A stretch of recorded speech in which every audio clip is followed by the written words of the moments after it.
आज हम high school में संसाधन और विकास भूगोल का पहला पाठ है संसाधन और विकास, इसका अध्ययन करें। तो सबसे पहले हमें ये जानना जरूरी है कि संसाधन कहते किसे हैं। तो संसाधन पर्यावरण में उपलब्ध वे सभी वस्तुएं जिनसे मानवीय आवश्यकताओं की पूर्ति होती है संसाधन कहलाते हैं। पर्यावरण में उपलब्ध वे सभी वस्तुएं जिनसे मानवीय आवश्यकताओं की पूर्ति होती है संसाधन कहलाते हैं। अब ये संसाधन का अर्थ जानने के बाद ये संसाधनों का वर्गीकरण, संसाधनों का जो वर्गीकरण है, हमारे देश में बहुत सारे संसाधन पाए जाते हैं। तो जितनी अधिक मात्रा में ये संसाधन पाए जाते हैं और उतनी ही अधिक आधार पर इनका जो है वो वर्गीकरण किया गया। इन संसाधनों के वर्गीकरण का जो सबसे पहला आधार है वो है हमारा उत्पत्ति के आधार पर वर्गीकरण। संसाधनों का जो उत्पत्ति के आधार पर वर्गीकरण, इस संसाधनों की उत्पत्ति के आधार पर वर्गीकरण में हम संसाधन को दो भागों में बांटते हैं। एक है हमारा जैव संसाधन और दूसरा है हमारा अजैव संसाधन। अब हमारे मन में सवाल के साथ जैव संसाधन किसे कहते हैं? तो जैव संसाधन वो होते हैं जो जिनमें जीवन होता है, जो सजीव होते हैं और जो हमें जीव मंडल से प्राप्त होते हैं। अजैव संसाधन वे संसाधन जो निर्जीव वस्तुओं से बनते हैं अजैव संसाधन कहलाते हैं। जैसे मृदा, धातुएं, चट्टानें, ये जो हमारे अजैव संसाधनों के अंतर्गत आते हैं। अब इसके बाद ये जो दूसरा वर्गीकरण का आधार है संसाधनों का, समाप्यता के आधार पर, उन समाप्यता के आधार पर पहला हमारा नवीकरणीय संसाधन। तो नवीकरणीय संसाधन के बारे में भी मैं आपको बताता जाऊं साथ साथ कि जो हम संसाधनों का वर्गीकरण कर रहे हैं या जो संसाधनों का वर्गीकरण हो रहा है, तो नवीकरणीय संसाधन तो वे संसाधन जिन्हें उत्पन्न किया जा सकता है। ये जो नवीकरणीय संसाधन है इनके बारे में थोड़ा बता रहा हूँ कि वे संसाधन जिन्हें उत्पन्न किया जा सकता है, ऐसे संसाधन जिन्हें उत्पन्न किया जा सकता है जिन्हें भौतिक, रासायनिक या यांत्रिक प्रक्रियाओं द्वारा उत्पन्न किया जा सकता है। जैसे सौर ऊर्जा है, पवन ऊर्जा है, जल है। ये जो साधन है, ये जो संसाधन है वो हमारे नवीकरणीय संसाधन के रूप में आते हैं। दूसरा जो हमारा संसाधन था अनवीकरणीय संसाधन। ये जो अनवीकरणीय संसाधन होते हैं वो लंबी भूवैज्ञानिक समय अवधि के माध्यम से बनते हैं और लेकिन इनकी ये खासियत है, इनकी ये विशेषता है कि ये जो अनवीकरणीय संसाधन होते हैं एक बार प्रयोग करने पर समाप्त हो जाते हैं। मतलब इनका एक बार प्रयोग कर दिया उसके बाद ये पुनः उपयोग में नहीं आते हैं, समाप्त हो जाते हैं, जैसे खनिज और जीवाश्म। इसके बाद फिर हमारा स्वामित्व के आधार पर वर्गीकरण किया। स्वामित्व के आधार पर वर्गीकरण में सबसे पहले हमारे व्यक्तिगत संसाधन। व्यक्तिगत संसाधन वो होते हैं जिसमें किसी व्यक्ति विशेष का, व्यक्तिगत संसाधन वो होते हैं जिनके ऊपर अधिकार किसी व्यक्ति विशेष का होता है, उनका अपना निजी है चाहिए, वो संसाधन है। दूसरे सामुदायिक संसाधन। तो सामुदायिक संसाधन वे संसाधन होते हैं जिनके ऊपर सामूहिक समाज के लोगों का होता है। जैसे कोई पार्क है, कोई खेल का मैदान है, कोई सार्वजनिक कुआं है और जैसे शमशान भूमि होती है। तो ये जो चीजें आती हैं, पार्क हो गया, खेल का मैदान हो गया और ये शमशान भूमि हो गई, या इस तरीके से कोई धर्मशाला जैसे होती है, तो गली मोहल्ले जो भी है उनके लिए, तो ये सामुदायिक भवन में आ गए हमारे। फिर राष्ट्रीय संसाधन भी होते हैं जिन पर पूरे राष्ट्र का, मतलब जो देश की सरकार होती है उन संसाधनों पर जो अधिकार होता है वो उनका होता है।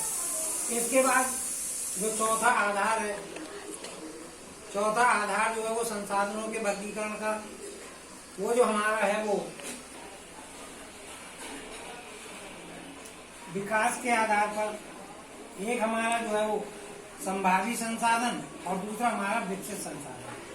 संभावी संसाधन वो है कि हमारे देश में तो उपलब्ध है वे संसाधन जो किसी प्रदेश में उपस्थित होते हैं, ऐसे संसाधन जो किसी प्रदेश में उपस्थित होते हैं परंतु उनका उचित रूप से विकास नहीं हुआ है।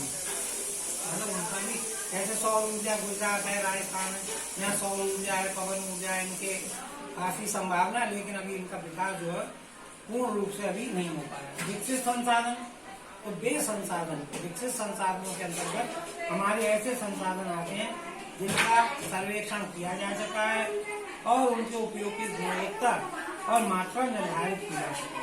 कोयला है और पेट्रोल है। अरे बच्चों, इसके बाद सतत पोषणीय आर्थिक विकास। सतत पोषणीय आर्थिक विकास ये हमारा क्या है? तो सतत पोषणीय आर्थिक विकास से तात्पर्य संसाधनों का उपयोग इस प्रकार हो कि हमारी जो आवश्यकताओं के साथ आने वाली पीढ़ियों को भी लाभ पहुंचे। हमारी जरूरतें तो पूरी हो जाए, लेकिन हमारी जरूरतें ऐसा ना हो कि हम ही सब उन संसाधनों का उपयोग करके खत्म कर दें। जो हमारी आने वाली पीढ़ियां हैं उनके लिए भी जो है उनका जो है वो लाभ पहुंचे। इस प्रकार ये जो संसाधनों का वर्गीकरण और संसाधनों का वर्गीकरण हमने समझा। इसके बाद एक एजेंडा 21, इसके बाद जो है वो हमारा एजेंडा 21 जो है उसके बारे में आपको बता दें कि जून 1992 में ब्राजील की राजधानी रियो डी जेनेरियो, कैसे बोलेंगे? जून 1992 में ब्राजील की राजधानी रियो डी जेनेरियो में एक सम्मेलन हुआ और उस सम्मेलन का जो मुख्य उद्देश्य था उसमें एक एजेंडा 21 पारित हुआ और एजेंडा 21 पारित होने के बाद उसमें जो उद्देश्य रहा, जो निष्कर्ष निकला उस सम्मेलन का, वो ये था कि विश्व सहयोग के द्वारा जो जितने भी लोगों ने, जितने भी देशों ने, जिन देशों के प्रतिनिधियों ने उस सम्मेलन में भाग लिया था, संयुक्त राष्ट्र पर्यावरण और विकास सम्मेलन, संयुक्त राष्ट्र पर्यावरण और विकास सम्मेलन, जिसे पृथ्वी सम्मेलन के नाम से भी जाना जाता है, उसमें जिन देशों के प्रतिनिधियों ने भाग लिया था उन्होंने ये तय किया, उस आखिर में निष्कर्ष या उसका उद्देश्य ये था कि भूख, गरीबी, बीमारी और पर्यावरण की क्षति को कम करना। हम सब देश जो है मिलकर भूख को, गरीबी को, बेकारी को और जो पर्यावरण की क्षति है उसको हम कम करें। इसके बाद भारत में संसाधनों का संरक्षण, देखिए किसी भी चीज का संसाधन, अगर हम अपने देश का विकास करना चाहते हैं तो हमें जो प्रकृति ने संसाधन दिए हैं उनका संरक्षण करना हमारे लिए बहुत आवश्यक है।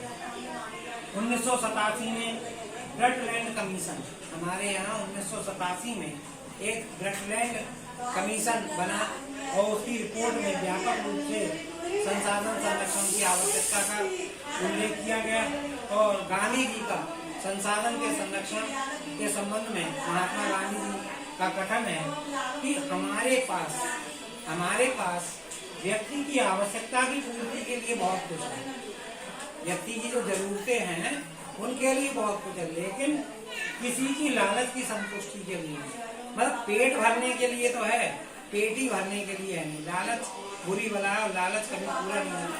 तो अपनी आवश्यकताओं की पूर्ति के लिए तो संसाधन है, लेकिन लालच की संतुष्टि के लिए नहीं। तो इस प्रकार बच्चों आज शुरुआत में हमने ये जो हमारा पाठ है भूगोल का संसाधन और विकास, उसका हमने अध्ययन किया।